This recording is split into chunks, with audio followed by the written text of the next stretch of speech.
View the Singapore property outlook this year and also for many years to come. And also these 5 golden rules, right, for property investment. Okay, the 5 golden rules, right, are demand versus supply, location versus entry price, how to spot safe entry price asset, the potential upside and the risk involved, and also on first mover advantage. These are the 5 golden rules that I want to share with you today. So a lot of people know that 80% of our world's billionaires earn their wealth by property investment. But why do people don't buy property? They have certain types of fear. So what John and I want to do is to provide you with the right technique, the right system, and also the right network to do property investment. Okay, a little bit of history about myself. Before I joined the real estate career, I was an urban planner with Singapore government. So basically I work for the Singapore government on their transformation plans. So I know exactly where in Singapore, it will transform in the future. What kind of infrastructure will be up in the future. So this is how I advise my clients when they want to do property investment in Singapore. John himself used to be an investment banker. So now he serves a lot of high net worth clients, including Indonesians. He has been in this market for close to 8 years already, so he's a very experienced agent. Okay, before you buy any property in any country, you must first know why you want to buy the property in the country, whether the country is safe or not, right? Before you put your money there and the country collapses, your money is also gone. So today I'm going to share with you some facts about Singapore. First of all, every real estate has a cycle. Be it Indonesian real estate, there also has a cycle. So for Singapore real estate cycle, it's very simple. It's always in this manner. So what I want to tell you,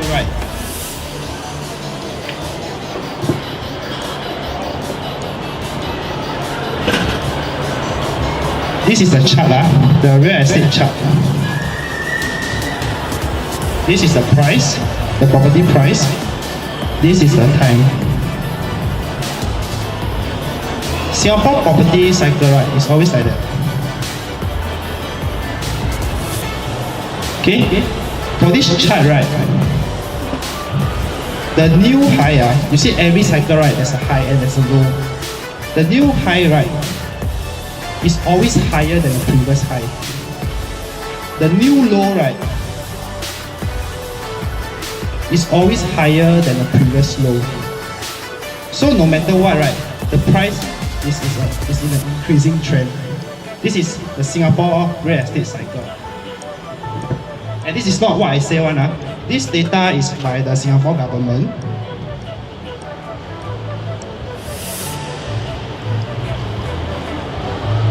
You see, the new high, is always higher than the previous high.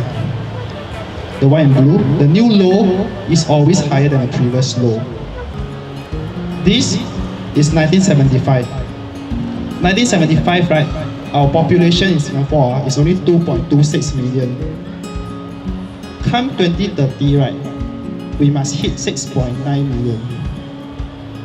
Okay, today Singapore population is 5.6. So for the next 11 years, we must bring 1.3 million people into Singapore. Okay? So in fact, for the past 30 years, there has been no new low for the past 30 years. So this is what happened in Singapore today. So where are we now today in the real estate cycle? We are over here. So from the previous low, we are at a 27% increase in price now. This is 2005. Those people who buy in 2005, they have a 101% increase to 2007. So basically, those people who buy in 2005, they buy one, get one free.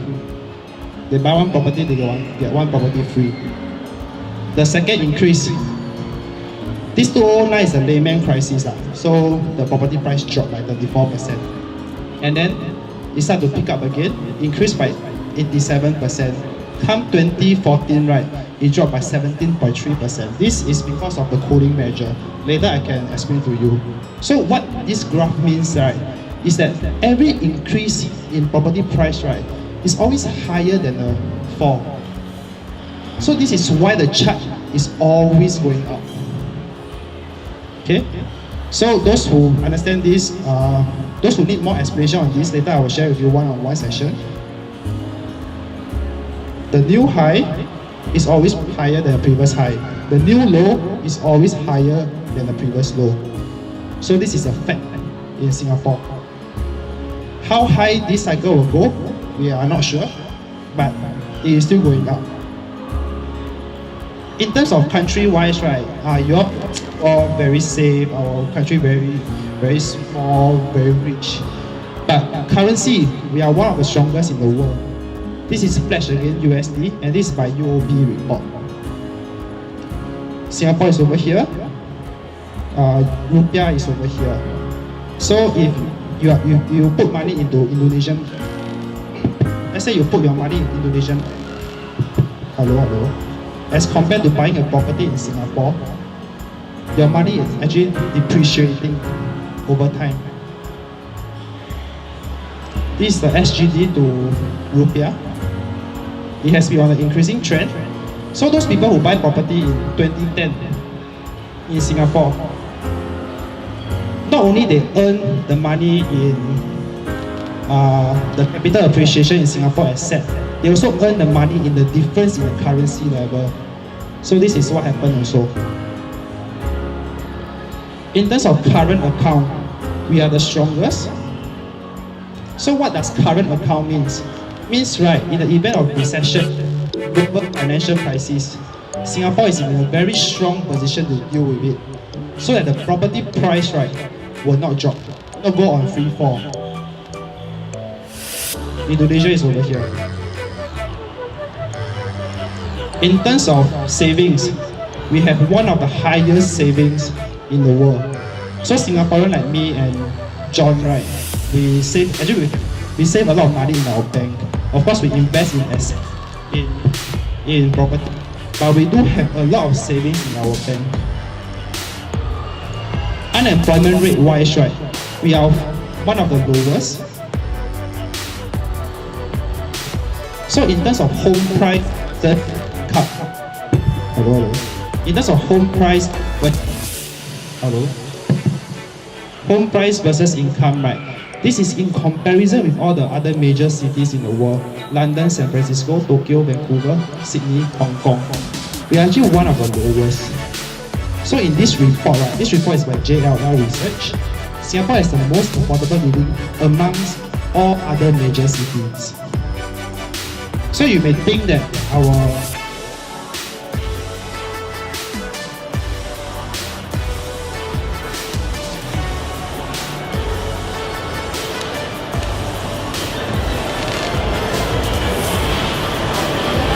Okay, I continue. So, you may think that our property price expensive, but Singaporean income growth, right, is actually higher than the property price growth. This is why we are still considered the most affordable living amongst all these major cities in the world. This is the real GDP versus the property price. URA is our government body that capture all the property price. So normally, any country, the GDP growth, right, property price will grow in tandem with the GDP growth. But now, right, Singapore is also the same. Singapore GDP growth is around 3% because we are a developed country. But come 2013, the property price starts to have a gap. And this is because, right, the government introduced cooling measures, right, to bring the price down so that it will become affordable to everyone.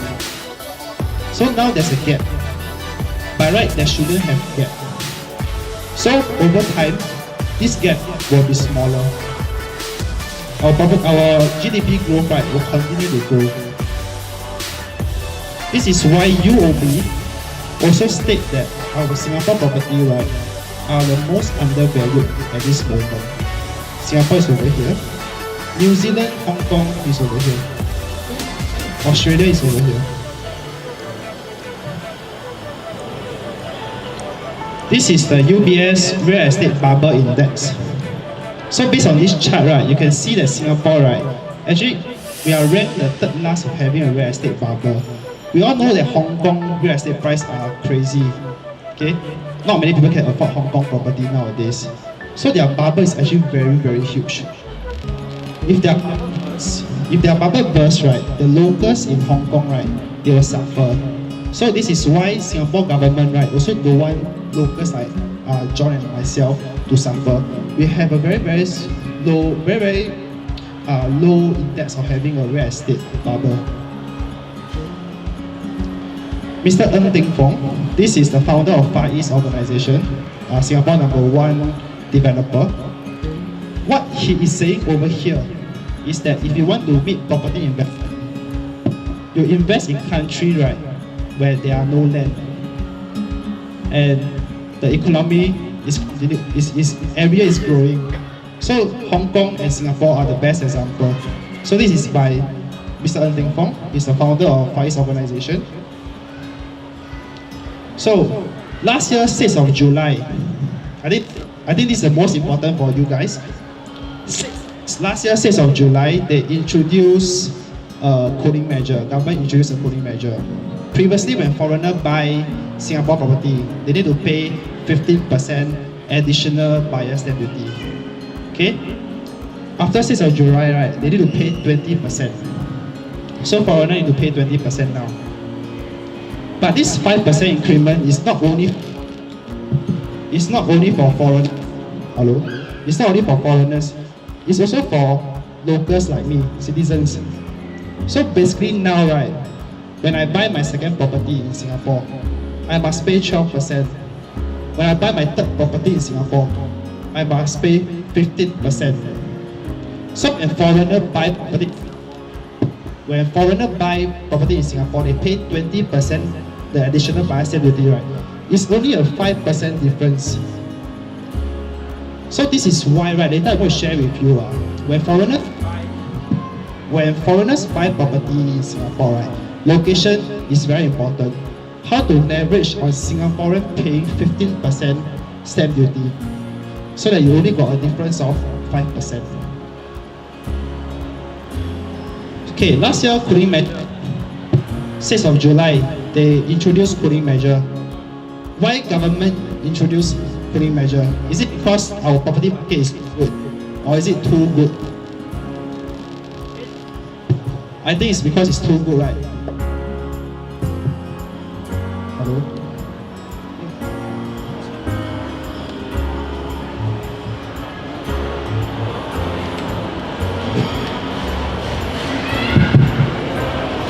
Okay.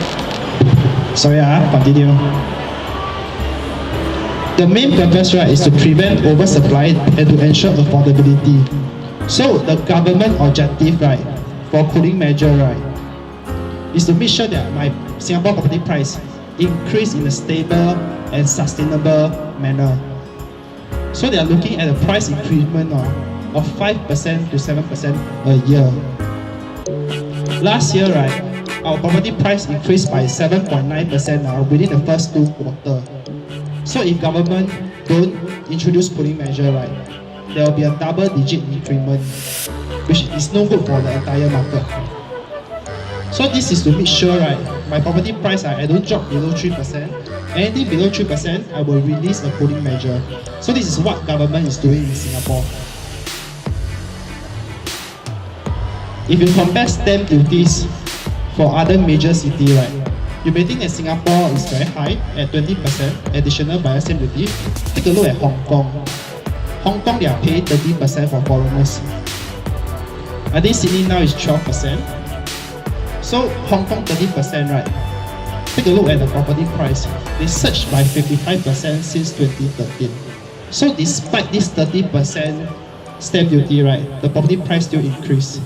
For a very simple reason, because they have no land. This is the foreign buyer chart in Singapore.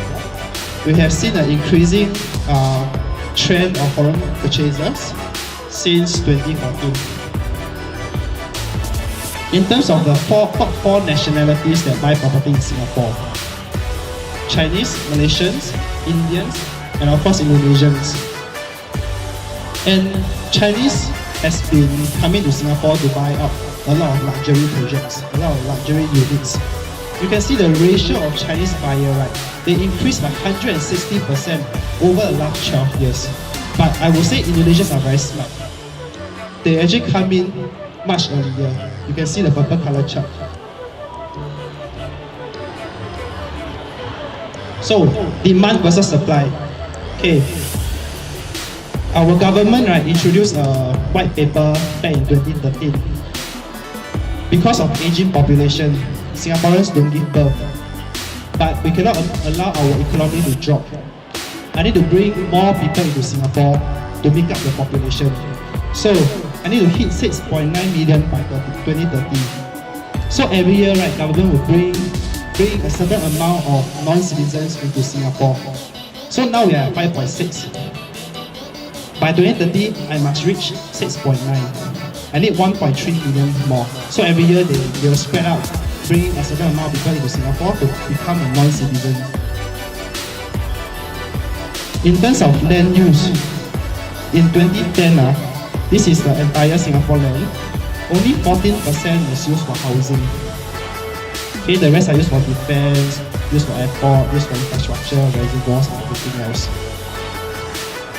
Come 2030, right, our population increased by 23%. Right? My housing, I only increased by 3%. Just now it's 14%, now it's 17%. And not forgetting, right, this 3% increment, right, is shared between public and private housing. Foreigners can only buy private.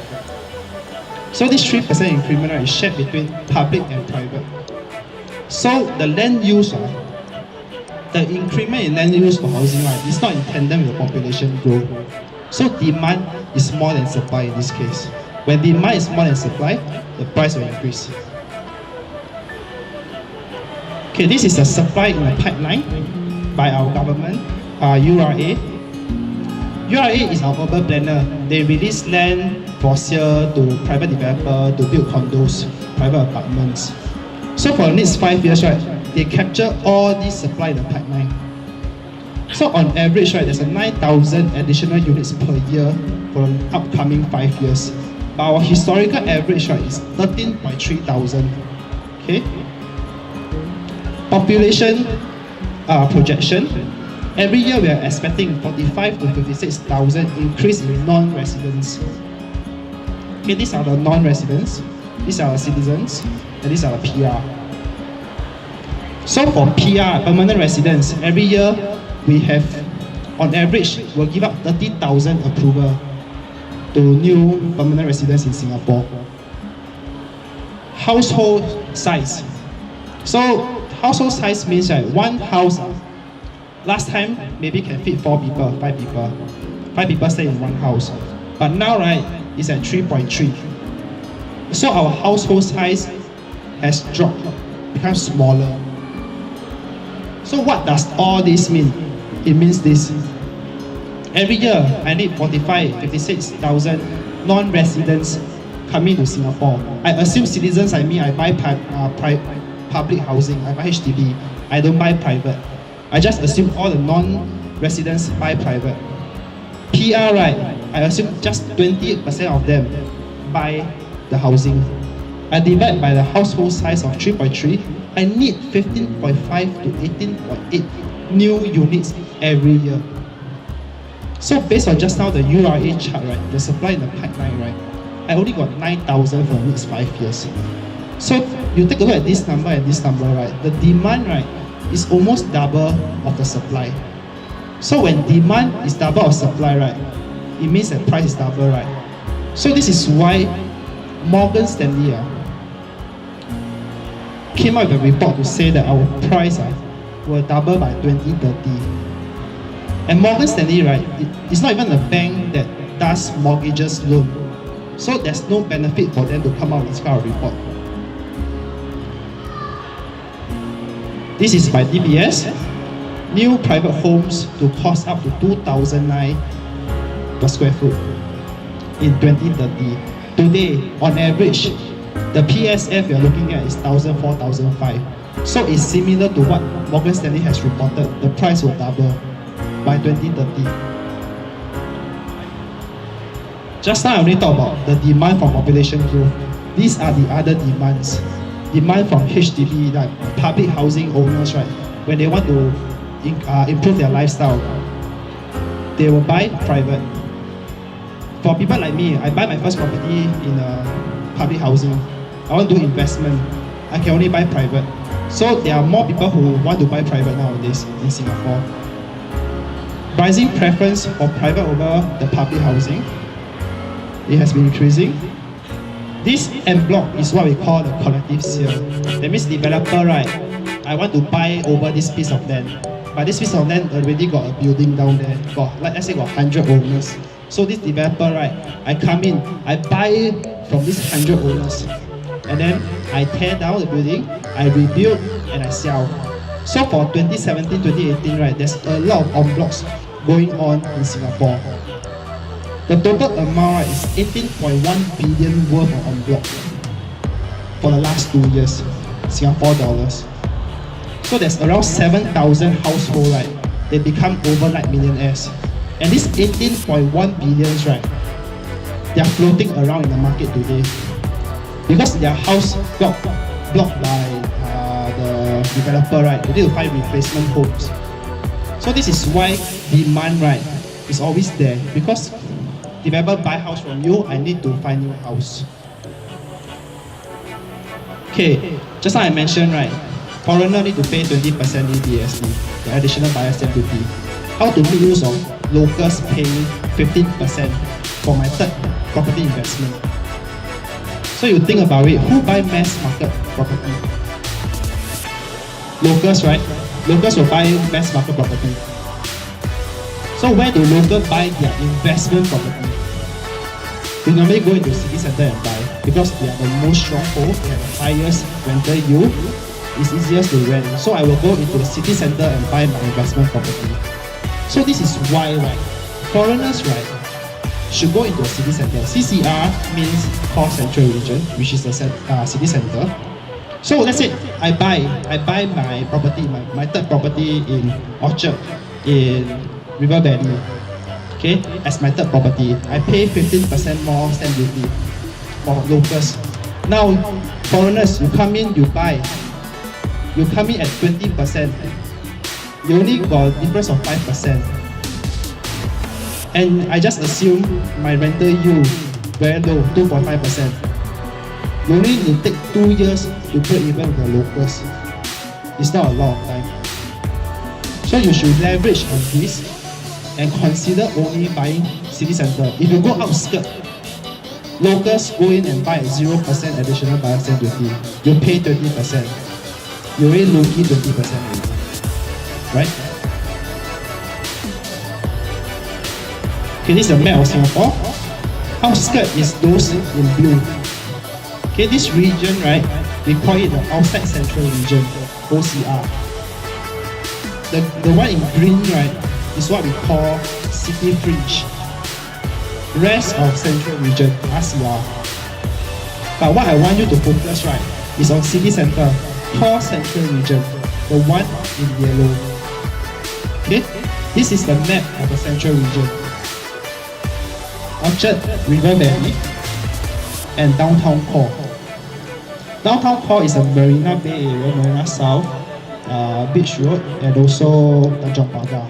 This is an up and coming area which later John will share more with you. So why CCR? Why Central Region? This is after 6th of July.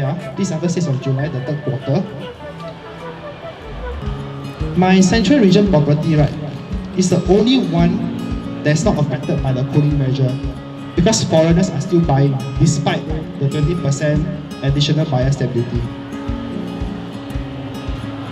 In terms of purchasing power for Singaporean, there's an increase in terms of purchasing power for property more than $3 million Sing dollar.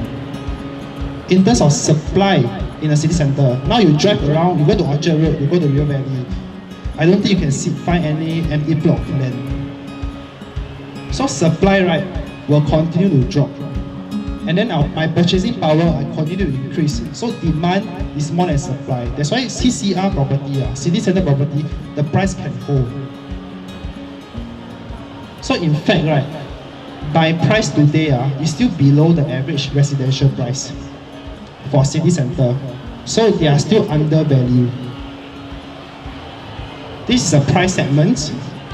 For the outskirts, today people are buying at around 1,005 PSF.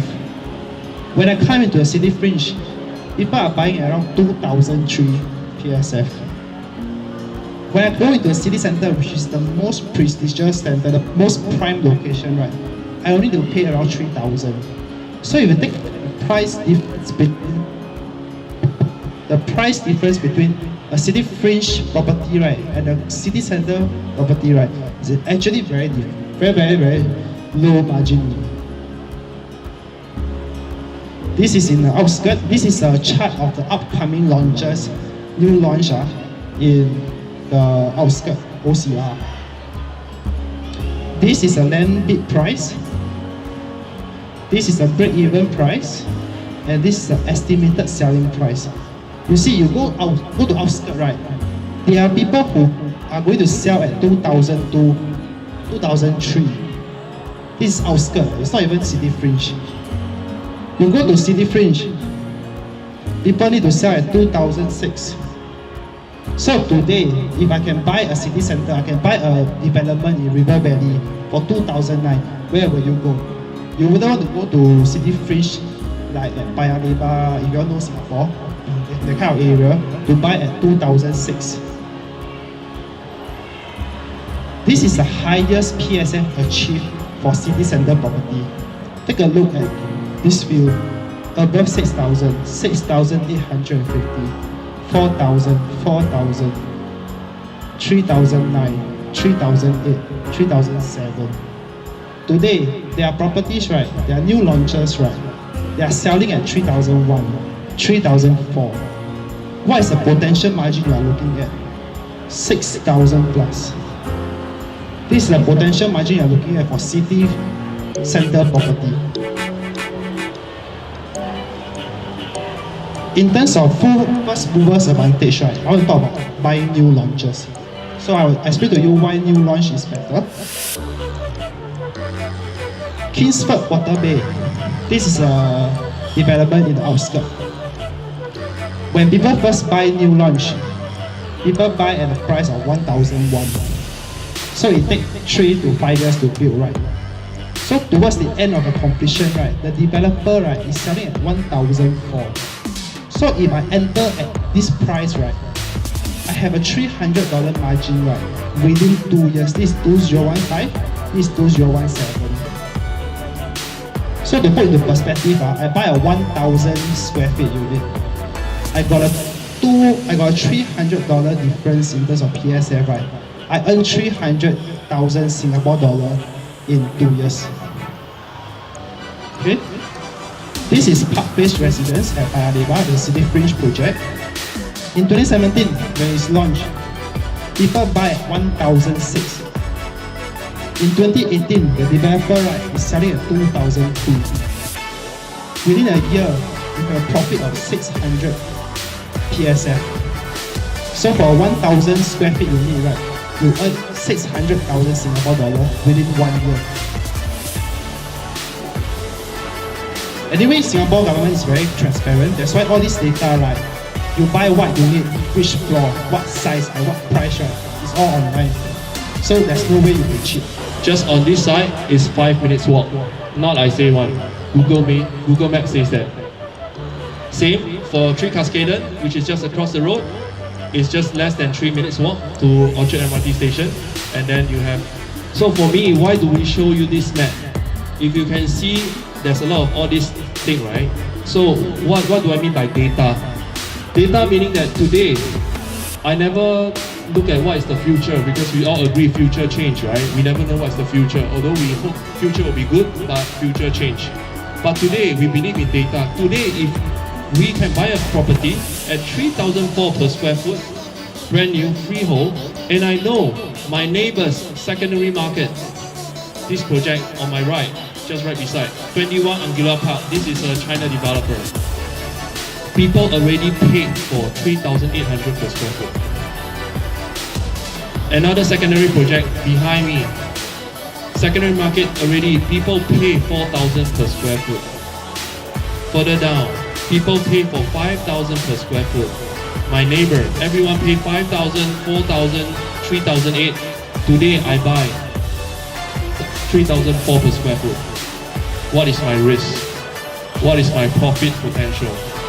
Would you want to buy, would you, given a choice today, would you want to buy at 5,000, 4,000 per square foot and hope to sell higher, or would you rather buy at 3,004 per square foot and let these guys push the price higher for you?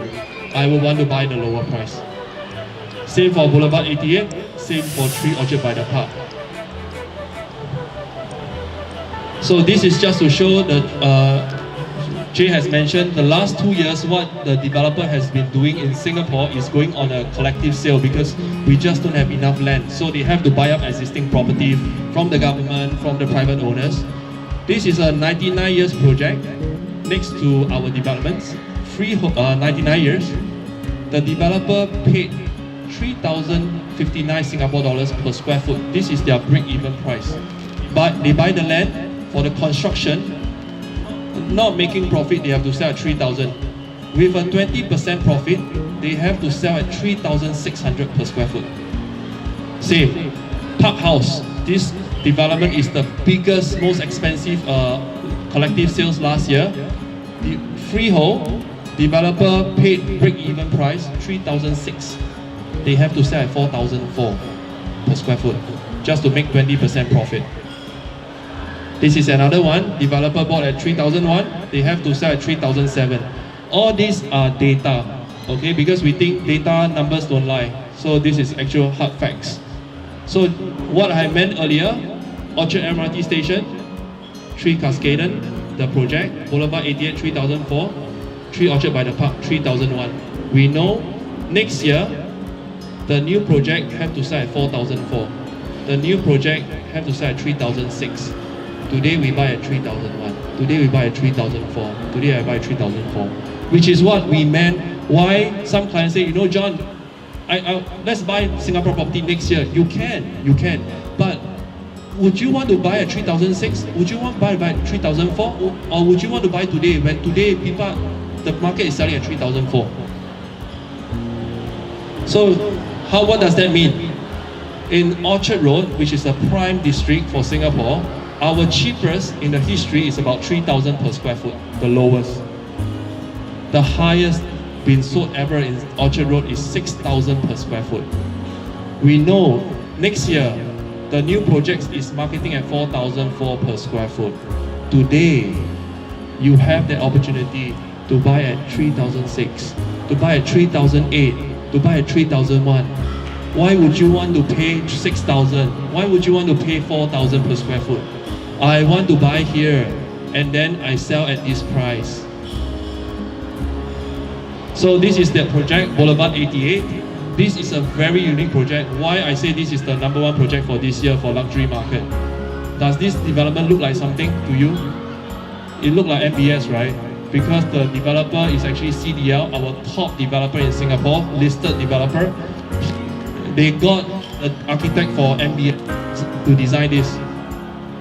So this Mr. White gentleman, you might not know him, but he's actually the person, Mr. Mozart, that actually designed our MBS, that designed our Jewel Changi at Singapore. Very famous guy who designed iconic. And on top of that, the developer actually engaged, this is JW Marriott Hotel. JW Marriott Hotel is featuring their boutique hotel called the Edition Hotel. It's a 6-star hotel that will be integrated together with the residential. 154 units, freehold.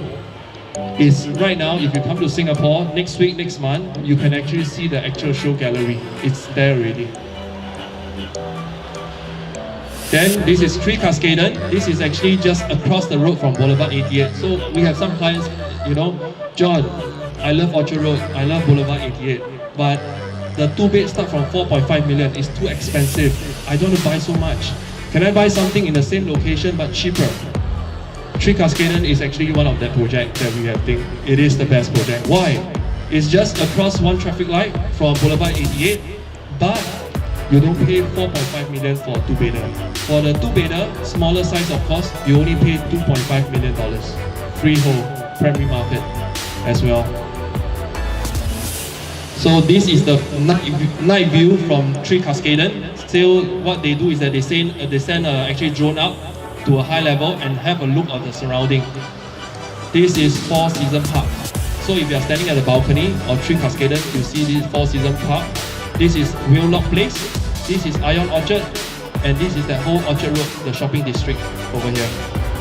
Very near. And then 3 Orchard by the Park, which is just further down the road. This project is beside Camden Medical. This is the one that if you come to Singapore, you see the actual unit. Freehold as well. The next project in the next area is River Valley. So we also have clients who says that, you know, John, Orchard Road maybe a little bit too high end. Why don't I buy something that is inside Orchard Road and next to business district? River Valley is actually one of the neighborhood, very popular, very good rental yield. These 2 projects, 8 St. Thomas, RV altitude, primary sales as well.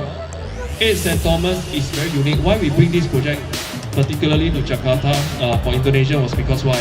This is completed now. Now, if customer want to buy, you only need to put in 20%. You only need to put in 20%. The remaining 80%, you pay 2 years later. So meaning what? Today, if you put in a 20% down payment, you can take your luggage back. You can stay in this development right now and stay for 2 years. You don't pay a single cent. At the end of 2 years, then you start paying your 80%. You can take from UOB Bank as well for the loan. And next is RV altitude. This is completing 2 years later. This project actually is just right beside here. This is the project. So just to show you on the Singapore map, this is 8 St. Thomas. This is RV altitude. They are right beside each other. What you can see is that, what is this? This is the MRT station. This MRT station is called the Great World City MRT station. In 2 years' time, 2 years, this MRT station will be completed. And usually, I'm quite sure it's the same as Jakarta as well. Any property, when you have a major infrastructure coming in, the property around the area, what happens? Goes up. Yeah, increase. So this is what happens right now. And on top of that, if you just cross the road, this is the famous, I'm sure a lot of people here, a lot of Indonesian, my clients actually send them to their kids to River Valley Primary School. It's one of the top primary school in Prime Central. And a lot of my Indonesian clients own this project called Yon Am Park. Last year, developer tried to buy this project from the owners. So my papa said, you know, they don't want to sell lah, they don't need the money. So developer were trying very long to buy up this land, but most of the Indonesian clients didn't want to sell. And then if you walk all the way down, 10 minutes, I think just now someone asked. From 8 St. Thomas, you come out main road, you walk 10 minutes. This is Somerset. This is Somerset. So you have your Hai Di Lao, this whole road you link to Orchard Road. So 10 minutes, 5 minutes to MRT station, 10 minutes to another MRT station and Somerset Orchard. So in terms of that, I think Jay have shared earlier, nearby there's a project called Martin Modern. It's a 99 years. People already paid 2007 per square foot. The future, there's 27 new launches coming up. They have to sell at 3,003 per square foot. Today, 8 St. Thomas, River Valley altitude is only selling at 3,000, 2009. Would you want to buy at 3,003 or would you want to buy at 2009? That's the question. So 8 St. Thomas is completed, like I say. If you come down to Singapore, you can actually come to this unit.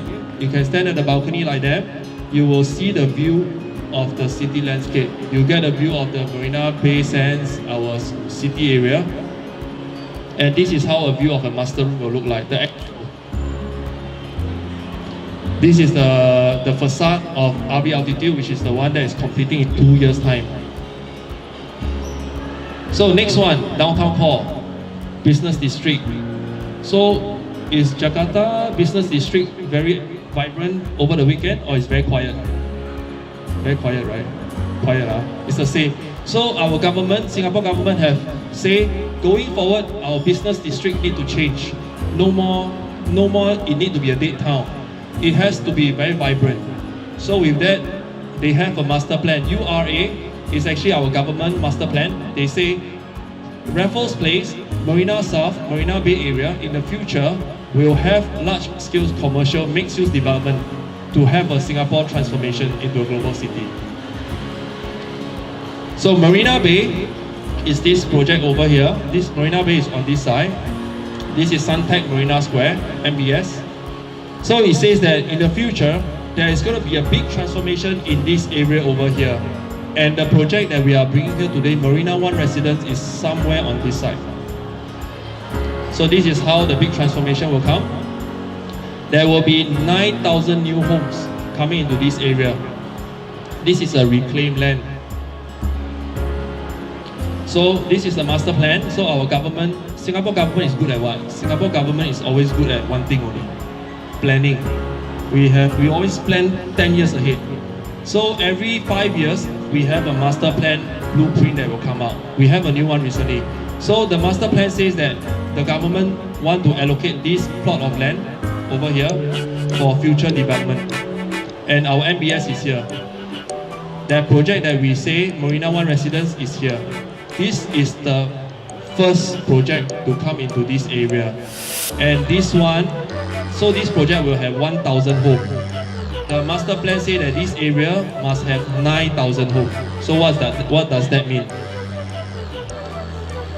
Thursday, before we fly down, Thursday, 27th of March, this is our national newspaper. Our government says something before we fly down to Singapore. So happened. URA says that more housing planned for CBD Marina Bay area. National newspaper says that higher plot ratio in CBD for converting office to hotels and homes. Government say that. So what does that mean? Why? Then the question is, John, why do we have to buy Marina One Residence today and not next year? I give you an example. This project called The Sale in Raffles Place. The Sale, when it was starting in 2006, this is the first project in Raffles Place. In 2006, right, it was for a unit. Okay, something about Singapore. Singapore data is transparent. One thing you will know, this project, which floor, what is the size, so much. These are all accessible through the internet. So in 2006, this unit, 800 square feet, sold for 1.4 million. This was before any announcement. November 2006, sold for 1.4 million on the 66th floor. After that, 1 year later, the government announced the second project beside The Sale. The price went up from 1.4 million to $2 million after the announcement. This is the second project after The Sale. So the question is today, would you want to buy the first project paying 1.4 million, or do you want to buy the second project and pay $2 million? Which is why we think you have to go in early. So Marina One Residence, this is the project that we mentioned. It's right next to the MRT station, very near to Marina Bay Sands. This is the very first project. But of course, some of my clients also say, John, government plan, yes, I agree, but things can change. What if the government change their plan, which is unlikely, so to say. But let's look at what is happening today. Today, Marina One Residence, the asking price is 2,001 per square foot. One station down the road, which is less than 3 minutes, Warlick Residence, the tallest residential in Tanjong Pagar. People have already paid 2,009 per square foot.